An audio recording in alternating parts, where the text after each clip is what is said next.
بسم اللہ الرحمن الرحیم۔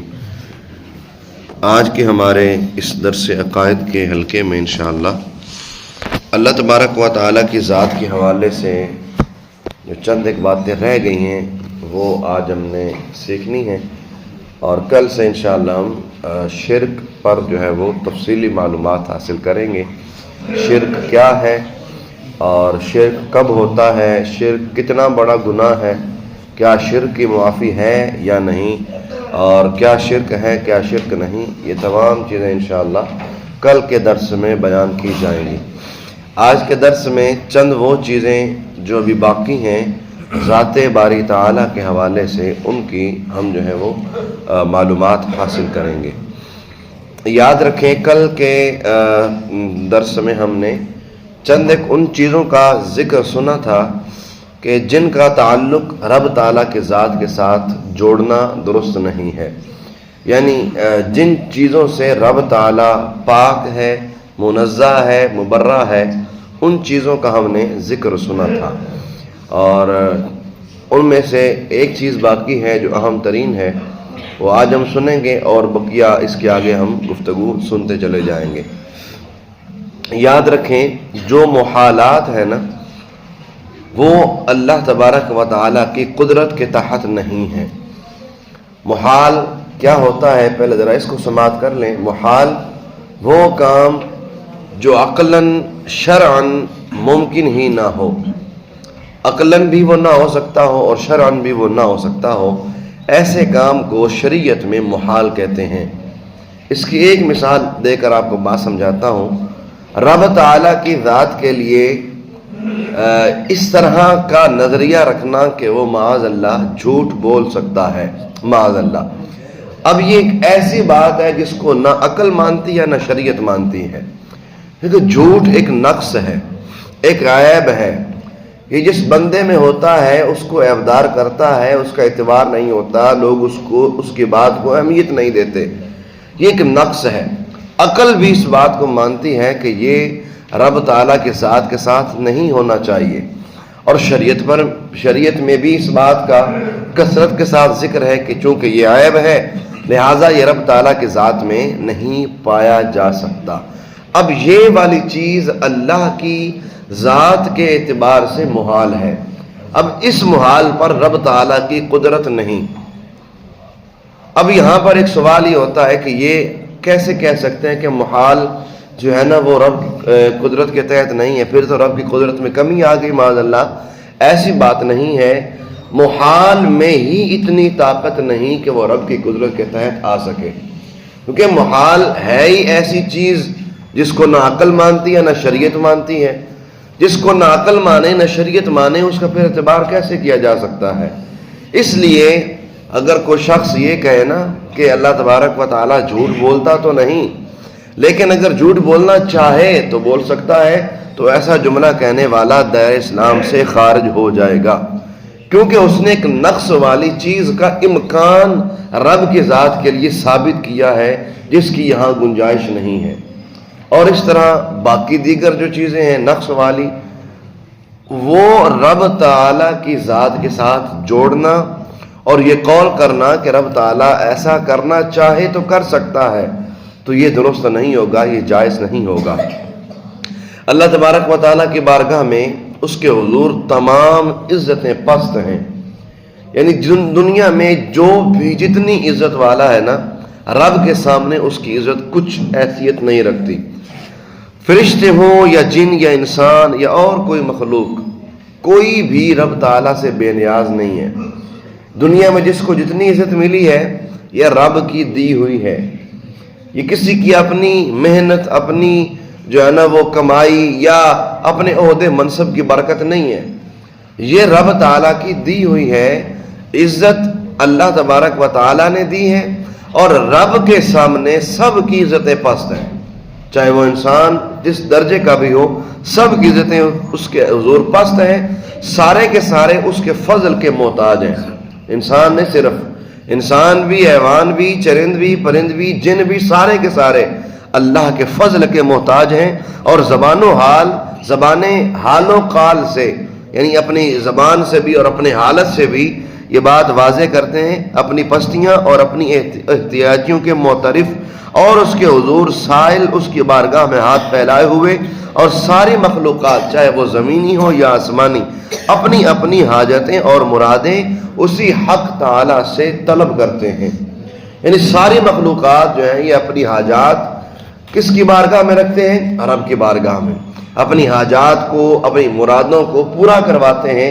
رب کی بارگاہ میں ہر ایک اللہ کے فضل کا محتاج ہے، اور سب ہستیاں اس کے آگے نیست، ساری عزتیں اس کے حضور پست، ساری ہستیاں اس کے آگے نیست۔ اس دنیا میں کوئی اتنی بڑی سے بڑی ہستی ہے، بھلے وہ ولی ہے، صحابی ہے، تابعی ہے، بھلے وہ نبی ہی کیوں نہیں، رب کی بارگاہ میں، رب کے سامنے یہ ساری ہستیاں نیست ہیں۔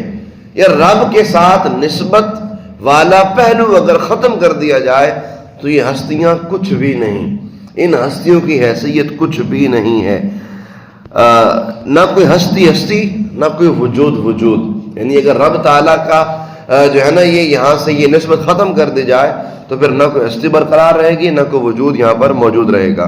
کل شیء ہالک الا وجہہ، ہر شے ہلاک ہو جائے گی مگر یہ کہ اللہ کی ذات باقی رہے گی۔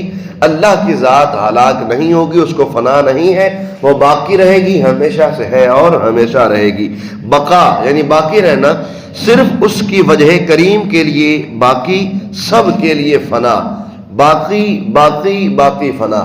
یہاں پر باقی کا لفظ 3 بار آیا ہے، تینوں الگ الگ معنی میں ہے۔ باقی یعنی اللہ تبارک و تعالی، یہ باقی رب تعالیٰ کی صفت کے طور پر استعمال ہو، باقی یعنی اللہ تبارک و تعالیٰ کے لیے بقا ہے، باقی سب فنا، اس کے علاوہ جو بقیہ ہیں وہ سارے کے سارے فنا ہیں، ان پر جو ہے وہ فنا آئے گی، ان پر جو ہے وہ ہلاکت طاری ہوگی۔ وجود واحد، موجود واحد، یعنی وجود باری تعالیٰ واحد ہے، اسی حی و قیوم ازلی ابدی کا جو وجود ہے وہی وجود واحد، اور وہی ہمیشہ سے ہے، ہمیشہ رہنے والا ہے، اور وہی ایک حی و قیوم ازلی ابدی موجود ہے۔ باقی سب اعتبارات ہیں، باقی ہر شے اعتبار ہے۔ کیا مطلب کہ اگر اعتبار کر لیا جائے تو موجود، اگر اعتبار نہ کیا جائے تو موجود نہیں۔ جیسا کہ مثال کے طور پر انسان ہے، اس کا اعتبار کیا جائے زندگی کے اعتبار سے، زندہ ہے تو موجود، زندہ ہونے کا اعتبار ختم کر دیا جائے، اس کے مردہ ہونے کا قول کر دیا جائے تو یہ ختم۔ اعتبار کر لو تو ہوگا، نہ کرو تو نہیں ہوگا۔ لیکن رب تعالیٰ کی جو ذات ہے وہ اعتبار کریں نہ کریں، اول تو اعتبار کا تعلق اس کی ذات سے ہے ہی نہیں، اعتبار ہے ہی حوادثات کی صفت میں سے، وہ ہمیشہ سے ہے، ہمیشہ رہے گا، اس کی ذات کو فنا نہیں، اس کی ذات ہمیشہ تھی، ہمیشہ ہے اور ہمیشہ رہے گی۔ ذرات اکوان یعنی موجودات کے ذرہ ذرہ کو اس کی ذات سے ایک نسبت مجہولۃ الکیف ہے، نامعلوم الکیفیت، جس کے لحاظ سے من و تو کو موجود اور کائن کہا جاتا ہے، اور ہست و بود سے تعبیر کیا جاتا ہے۔ یعنی کہ رب تعالیٰ کے ساتھ دیگر موجودات کو جو نسبت ہے وہ ایک نامعلوم سی کیفیت کی ہے۔ کیا مطلب ہے کہ اگر یہ نسبت رہے گی، اگر رب تعالیٰ کے ساتھ تعلق رہے گا تو وہ چیز موجود رہے گی، اگر تعلق ختم ہو جائے گا تو اس چیز کا وجود ختم ہو جائے گا، وہ چیز بالکل نہیں رہے گی۔ اور اگر اس نسبت کا قدم درمیان سے اٹھا لیا جائے، ہست نیست ہو جائے گا، یعنی موجود چیز ختم، اور بود نابود ہو جائے گا، کسی ذرہ موجود کا وجود نہ رہے گا کہ اس پر ہستی کا اطلاق روا ہو۔ یعنی رب تعالیٰ کے ساتھ جو نسبت ہے، اس نسبت کو اگر درمیان سے اٹھا لیا جائے تو پھر جو ہے وہ کوئی ہستی نہیں رہے گی، کوئی بندہ موجود نہیں رہے گا، کوئی بھی عزت والا شخص یہاں پر باقی نہیں رہے گا۔ اور آگے فرمایا کہ اور اس کے آفتاب وجود کا ایک پرتو ایک ظل، ایک شعاع، ایک عکس ہے، یعنی جو کہ کائنات کا ہر ذرہ نگاہ ظاہر میں جلوہ آرائیاں کر رہا ہے۔ اس دنیا میں جو کچھ ہمیں نظر آ رہا ہے نا، اچھا ہے، خوبصورت ہے، بھلا ہے، یہ سارا رب تعالیٰ کی نگاہ کا فیضان ہے اور اس کی جلوہ آرائی ہے کہ یہ تمام چیزیں یہاں موجود ہیں۔ اگر وہ اپنی جو ہے وہ نگاہ یہاں سے ہٹا لے تو پھر یہ کوئی چیز یہاں پر باقی نہ رہے گی، اور ایک لحظہ کو اس سے نگاہ ہٹا لی جائے، یعنی رب تعالیٰ ایک لمحے کے لیے بھی اس کائنات سے اپنی توجہ ہٹا لے تو کیا ہوگا؟ تو عالم ایک خواب پریشان کا نام رہ جائے گا، بس ایک خواب پریشان کا نام رہ جائے گا۔ ہو کا میدان عزم بخت کی طرح سنسان ہو جائے گا، محض معدوم اور یکسر ویران ہو جائے گا۔ تو مرتبہ وجود میں صرف ایک ذات حق ہے، باقی سب اسی کے پرتو وجود سے موجود ہیں۔ مرتبہ کون میں نور ابدی آفتاب ہے اور تمام عالم اس کے آئینے میں، یعنی وجود ایک ہی ہے جسے واجب الوجود کہتے ہیں۔ واجب الوجود صرف ایک ذات ہے جس وجود کا ہر لحظے، ہر لمحے، ہر وقت میں ہونا ضروری ہے، وہ صرف ایک وجود ہے۔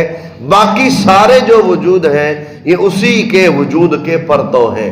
اگر اس کی توجہ اور اس کی رضا رہے تو باقی وجود رہیں گے، اور جب اس کی رضا ہٹ جائے گی تو یہ وجود ختم ہو جائیں گے۔ موجود اور وجود صرف اللہ ہی کا ہے جو واجب ہے۔ واجب الوجود صرف رب کی ذات ہے، رب کی ذات کے علاوہ اور کوئی دوسری شے واجب الوجود نہیں ہے۔ باقی سارے جائز الوجود ہیں کہ رب تعالی کی مرضی کے بغیر کسی کا وجود نہیں ہو سکتا، اور جب رب تعالی چاہے تو کوئی اتنا مرضی بڑے وجود کا ہو، اس کا وجود ختم ہو جائے گا۔ اللہ تبارک و تعالیٰ کی ایک صفت ہے علیم ہونا، عالم ہونا، جاننے والا ہونا۔ اب سمجھنے کی بات یہ ہے کہ رب تعالیٰ کا علم کتنا ہے۔ ہم دیکھتے ہیں کہ علیم قرآن پاک میں رب تعالیٰ نے اپنی صفت بیان کی، اور حضور صلی اللہ علیہ وسلم کے بارے میں بھی عالم اور علیم کے الفاظ روایات میں موجود ہیں۔ اب لفظ وہی ہے جس کو استعمال دو ہستیوں کے لیے کیا گیا، لیکن یہاں ایک ہستی واجب الوجود یعنی رب تعالیٰ ہے، اور ایک ہستی جائز الوجود ہے۔ اب یہاں درمیان میں فرق کیا ہوگا؟ اب جو رب تعالیٰ کا علم ہے اس کے بارے میں یہ سمجھ لیا جائے کہ اس کے علم کی کوئی حد بندی نہیں ہے، اس کا علم محدود نہیں ہے، غیر محدود اور غیر متناہی۔ غیر متناہی مطلب ختم نہ ہونے والا، جس کی کوئی انتہا نہیں۔ رب تعالیٰ کا علم جو ہے وہ اتنا ہے کہ بندہ اس کو کسی مقدار میں لا ہی نہیں سکتا، اس کی حد بندی کر ہی نہیں سکتا کہ اتنا علم ہے، اتنا علم ہے، اس کی مقدار کوئی معین کر ہی نہیں سکتا۔ اس کا علم غیر محدود اور لا متناہی، غیر متناہی ہے، اس کی کوئی انتہا نہیں ہے۔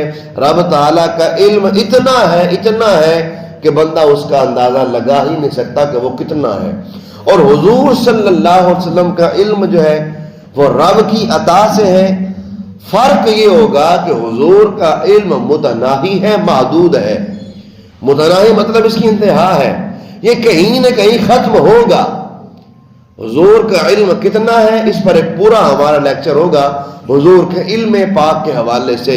کتنا علم ہے، اللہ نے کتنا علم دیا اور کن کن چیزوں کا علم ہے حضور کو۔ خیر، جو حضور صلی اللہ علیہ وسلم کا علم مبارک ہے یہ ہے متناہی، یہ ہے محدود، اس کی حد بندی ہے۔ اور صرف سمجھنے کے لیے یہ بات سمجھ لی جائے کہ حضور کا علم اللہ کے علم کے سامنے سمندر کے ایک قطرے کی حیثیت رکھتا ہے، اتنا فرق ہے۔ لیکن وہ ایک قطرہ بھی کتنا ہے، اس کا یہ بیان جو ہے نا وہ آپ سنیں گے کہ وہ قطرہ بھی کتنا ہے کہ جو اللہ نے اپنے حضور، اپنے مصطفیٰ، اپنے محبوب صلی اللہ علیہ وسلم کو عطا فرمایا۔ حضور صلی اللہ علیہ وسلم کا جو علم مبارک ہے یہ متناہی ہے، اس کی انتہا ہے، یہ ختم ہونے والا ہے اور محدود ہے، کسی نہ کسی جگہ پر جا کے ختم ہوگا، اس کی حد بندی ہے۔ لیکن جو رب تعالیٰ کا علم ہے اس کی نہ تو کوئی حد بندی کر سکتا ہے، نہ ہی اس کی کوئی مقدار معین کر سکتا ہے۔ یہی فرق ہے، اسی فرق کو سمجھ لیا جائے تو پھر بندے کے ذہن سے وسوسے سارے ختم ہو جائیں گے۔ لوگ اعتراض کرتے ہیں، تم کہتے ہو کہ حضور کو ما کان ما یکون کا علم ہے، جو ہو چکا جو ہوگا حضور جانتے ہیں. یہ تو پھر رب تعالیٰ کی صفت ہوئی. رب تعالیٰ ازل سے جانتا ہے، اس کے علم کا کوئی احاطہ کر نہیں سکتا. لیکن اللہ نے اپنے حبیب صلی اللہ علیہ وسلم کو یہ علم عطا فرمایا ہے. اب حضور کا جو علم ہے نا ما کان ما یکون کا، اور قیامت تک کا علم، بلکہ قیامت کے بعد کا علم جو حضور کے پاس ہے، یہ محدود ہے، متناہی ہے. اس کے ساتھ تعلق نہ جوڑا جائے اور یہ نہ سمجھا جائے کہ جناب یہ علم اللہ کے علم کے برابری میں آ گیا. ایسا بالکل بھی نہیں ہے. حضور صلی اللہ علیہ وسلم کے پاس جو بھی ہے وہ حضور کا اپنا نہیں ہے، ذاتی نہیں ہے، بلکہ اللہ نے حضور صلی اللہ علیہ وسلم کو اپنی خاص عطا سے عطا فرمایا ہے. اللہ تبارک تعالیٰ کی صفت ہے رازق ہونا، رزق دینے والا. رازق وہی ہے. ان اللہ یرزق من یشاء بغیر حساب. اللہ قرآن میں فرماتا ہے کہ بے شک وہ اللہ جو رزق دیتا ہے جسے چاہتا ہے بغیر حساب کے، بغیر حساب و کتاب، بغیر گنتی کے، بغیر شمار کے. رازق ہونا یہ صفت ہے اللہ کی. اللہ تبارک و تعالیٰ ہی رزق دینے والا ہے، لیکن اس نے اس رزق کو تقسیم کرنے کے لیے چند افراد کی خود ذمہ داریاں لگائی. آپ نے یہ روایات پڑھی سنی ہوگی کہ جناب جبرائیل کا کام کیا تھا؟ اللہ کا پیغام نبیوں تک پہنچانا، وحی لے کر آنا.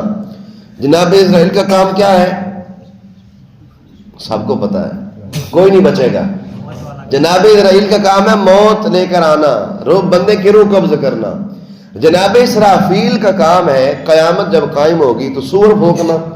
2 مرتبہ سور پھونکا جائے گا. پہلے مرتبہ پھونکیں گے ساری کائنات کے افراد مر جائیں گے، دوبارہ پھونکیں گے سارے قبروں سے بھی اٹھ کر آ جائیں گے، ساری مخلوق زندہ ہو جائے گی. اور جناب میکائیل کا کام ہے لوگوں میں رزق تقسیم کرنا. یہ ان کی ذمہ داری ہے، یہ ان کی ڈیوٹی ہے، اور اللہ نے خود ان کی ذمہ داری لگائی. رزق دینے والا اللہ ہے، اسی کا رزق آگے یہ تقسیم کر رہے ہیں. مثال اس کی یہاں اس کا تعلق نہیں ہے، صرف سمجھنے کے لیے بغیر تشبیہ کے یہاں پر ایک مثال سمجھ لیں. ایک شخص نے جناب ایک شخص کا مال ہے، اس نے ایک بندے کو کہا کہ یہ میرا مال ہے، جاؤ تقسیم کرو غریبوں میں. اب وہ تقسیم کرنے والا جو ہے نا وہ صرف ایک تقسیم کرنے والے کی حیثیت رکھتا ہے. اس کا اپنا مال نہیں کہا جا سکتا کہ اس کا اپنا مال ہے یہ دے رہا ہے اسی کا، اس نے اس کو دیا اور یہ آگے تقسیم کر رہا ہے. تو یہ ایسے ہی یہاں اس مثال کا یہاں اس طرح منوان تعلق نہیں ہے. آپ سمجھیں کہ رب تعالیٰ کا ہی ہے سارے کا سارا رزق، اللہ ہی دینے والا ہے، اللہ ہی روزی عطا فرمانے والا ہے. لیکن اللہ نے ہی یہ ذمہ داری میکائیل کی لگائی ہے کہ وہ رب کے خزانوں کو لوگوں میں تقسیم فرماتے ہیں. اور ہمارے مصطفیٰ کی بھی یہ شان ہے، سرکار کا اپنا فرمان ہے. یہ روایات میں، احادیث میں، کئی کتب میں یہ روایت مل جائے گی. سرکار کا فرمان ہے واللہ یعطی انما انا قاسم، کہ اللہ عطا کرنے والا ہے، اللہ دینے والا ہے. انما انا قاسم، اور میں اللہ کے عطیے سے لوگوں میں تقسیم کرنے والا ہوں. اب حضور صلی اللہ علیہ وسلم اللہ کا رزق تقسیم کرنے والے ہیں. اللہ نے اپنے خزانوں کی چابیاں مصطفیٰ کریم صلی اللہ علیہ وسلم کے ہاتھ میں رکھ دی ہیں. سرکار خود فرماتے ہیں، صحیح ترمذی کی روایت ہے، آپ فرماتے ہیں کہ میرے ہاتھ میں اللہ تبارک و تعالیٰ نے زمین کے سارے خزانوں کی کنجیاں رکھ دی ہیں. تو یہ ساری چیزیں رب تعالیٰ نے مجھے عطا فرما دی ہیں. اب حضور صلی اللہ علیہ وسلم کے پاس جب اللہ کے خزانے ہیں، جب حضور تقسیم بھی فرماتے ہیں تو حضور صلی اللہ علیہ وسلم جسے چاہیں، جتنا چاہیں، جب چاہیں نواز دیں. یہ اللہ نے حضور صلی اللہ علیہ وسلم کو اتھارٹی اور شان عطا فرمائی ہے. یاد رکھیں غیر اللہ سے ہم ڈائریکٹ اس کو ذاتی طور پر رازق سمجھ کر اس سے مانگیں، یہ جائز نہیں ہے، یہ شرک ہے. مثال کے طور پر ایک شخص کسی مزار پہ حاضر ہوا، غوث پاک کے مزار پہ حاضر ہوا اور جا کے عرض کرتا ہے کہ یا غوث مجھے روزی دیجئے، یا غوث مجھے مال دیجئے، یا غوث مجھے اولاد دیجئے. تو یہ جملہ کہنا درست نہیں ہے. اگر یہ ہے کہ اس ولی کو ذاتی طور پر نہیں بلکہ محض ایک وسیلے کے طور پر اللہ کی بارگاہ سے لے کے دینے والا، یہ سمجھ کر اگر یہ کہتے ہیں تو پھر اس میں حرج نہیں ہے، اس میں پھر مذائقہ نہیں ہے. لیکن ڈائریکٹ انہیں سے کہنا شروع کر دینا، انہی سے دعائیں کرنے لگ جانا، یہ درست نہیں ہے. یاد رکھیں دعا صرف اللہ کی بارگاہ میں ہے، دعا صرف اللہ کی بارگاہ میں ہے. دعا اللہ کے علاوہ کسی اور بارگاہ میں نہیں ہے، بھلے وہ حضور صلی اللہ علیہ وسلم کی بارگاہ کیوں نہ ہو. یہاں آرزو ہوتی ہے، التجا ہوتی ہے، استغاثہ ہوتا ہے، یہاں جو ہے وہ اپنے دکھڑے سنائے جاتے ہیں، وگرنہ دعا رب تعالیٰ کی بارگاہ میں کی جاتی ہے. اللہ تبارک و تعالیٰ ہم سب کو جو آج ہم نے سنا اسے یاد رکھنے عمل پیرا ہونے کی توفیق عطا فرمائے. کل سے انشاءاللہ ہم شرک کے حوالے سے گفتگو شروع کریں گے. ذات باری کے حوالے سے ہماری گفتگو ختم ہو گئی ہے. کسی کا کوئی بھی سوال ہو اللہ کی ذات کے حوالے سے، اس کی صفات کے حوالے سے آپ سوالات کر سکتے ہیں، کیونکہ کل سے ہم انشاءاللہ شرک کی گفتگو شروع کرنے والے ہیں. کوئی سوال؟ اللہ اوپر ہے، ہر جگہ مطلب یہ بولا جاتا ہے، ہر گھر میں تقریباً اللہ ہر جگہ موجود ہے. جی تو اس ہمیں گناہ تو نہیں ہے، مطلب ہمیں یہ یقین رکھنا، کیونکہ ہمیں تو پتہ نہیں تھا. آپ نے کل بولا جی، کل میں نے اس کی وضاحت کی تھی کہ اللہ یہ کہنا کہ اللہ اوپر ہے یا اللہ ہر جگہ موجود ہے، ہر جگہ جگہ کا ذکر کرنا یا کہنا کہ اللہ اوپر موجود ہے. اب ایک ہے علم نہیں تھا، پتہ نہیں تھا، نادانی میں یہ اگر جملہ نکل گیا تھا منہ سے تو پھر اس پر بھی توبہ جو ہے وہ کر لینی چاہیے، اور اپنے گھر میں بھی یہ تعلیم عام کر دینی چاہیے، سب کو بتا دینا چاہیے کہ یہ جملہ کہنا درست نہیں ہے. اور ایک یہ بھی جملہ ہوتا ہے کہ اللہ اوپر سے دیکھ رہا ہے، یوں نہ کرو. بچے جب شرارتیں کرتے ہیں تو پھر کہتے ہیں اللہ تبارک و تعالیٰ اوپر سے دیکھ رہا ہے، نہ ایسے نہ کرو. یہ بھی جملہ درست نہیں ہے. اس کی وجہ بھی کل آپ کو عرض کر دی تھی. وجہ یہ ہے کہ اس میں جہت کا ثبوت ہوتا ہے، اوپر ہونا ایک جہت ہے، اور رب تعالیٰ جہت سے پاک ہے، اس کے لیے جہت ثابت کرنا درست نہیں ہے. اور اس طرح اگر علم نہیں تھا اور یہ بار بار زبان سے نکلا تو توبہ کر لینی چاہیے، اللہ تبارک و تعالیٰ کے بارگاہ میں معافی مانگنی چاہیے، رب تعالیٰ توبہ قبول فرما دے گا.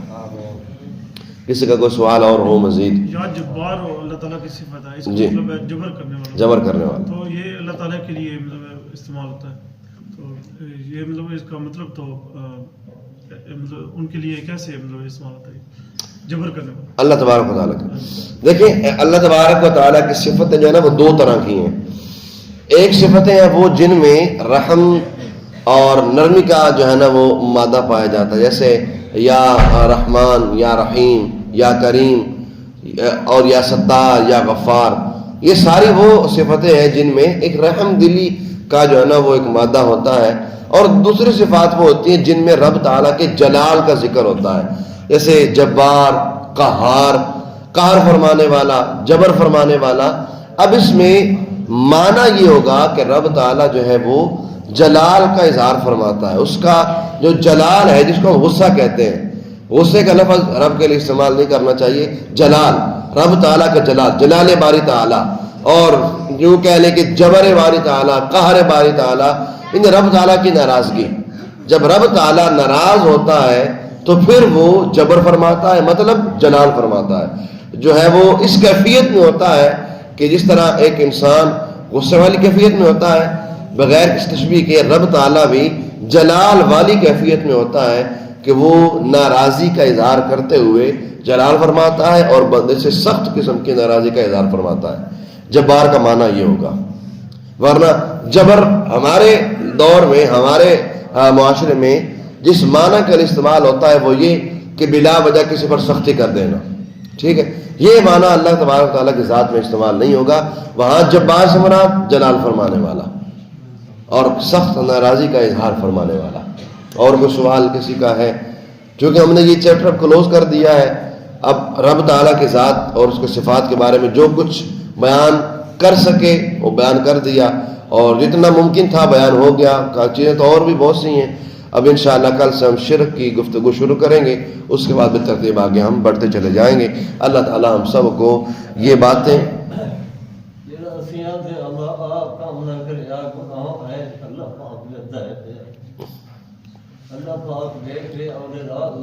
جی جی نہیں، آپ کا جملہ ہے نا، اس میں اور اس جملے میں فرق ہے. آپ کا جملہ ہے کہ اے کام نہیں کرنا، اللہ وعدہ پہ ہے، اس میں مسئلہ نہیں ہے. اس میں صرف یہ کہ اللہ دیکھ رہا ہے، اس میں اور کچھ نہیں ہے کہ اللہ اوپر سے دیکھ رہا ہے، ادھر سے دیکھ رہا ہے، ادھر سے دیکھ رہا ہے، ایسا کچھ نہیں. یہ جملہ درست ہے، اور یہ جملہ تو قرآنی جملہ ہے نا. تو قرآن پاک میں رب تعالیٰ نے ارشاد فرمایا نا کہ وہ اس کا معنی ہے الم یعلم بان اللہ یرا، کیا یہ نہ جانا کہ رب تعالیٰ دیکھ رہا ہے. یعنی یہ کہنا کہ ایسا نہ کرو اللہ دیکھ رہا ہے، یہ جملہ درست ہے، جائز ہے، کیونکہ اس میں کوئی جہت نہیں ہے، اس میں کسی قسم کی کوئی جگہ، کوئی مکان، کوئی جہت نہیں ہے. یہ ایک سمپل جملہ ہے. ہاں یہ ہو کہ بھائی ایسا نہ کرو اللہ اوپر سے دیکھ رہا ہے، یہ درست نہیں ہے. اور بھائی یہ نہ کرو اللہ آسمانوں سے دیکھ رہا ہے، ایسا جائز نہیں، کیونکہ اس میں جہت اور ایک مکان کا ثبوت ہو رہا ہے جو کہ جائز اور درست نہیں ہے. چلیں جی، آمین. الحمدللہ رب العالمین والصلاة والسلام علی سید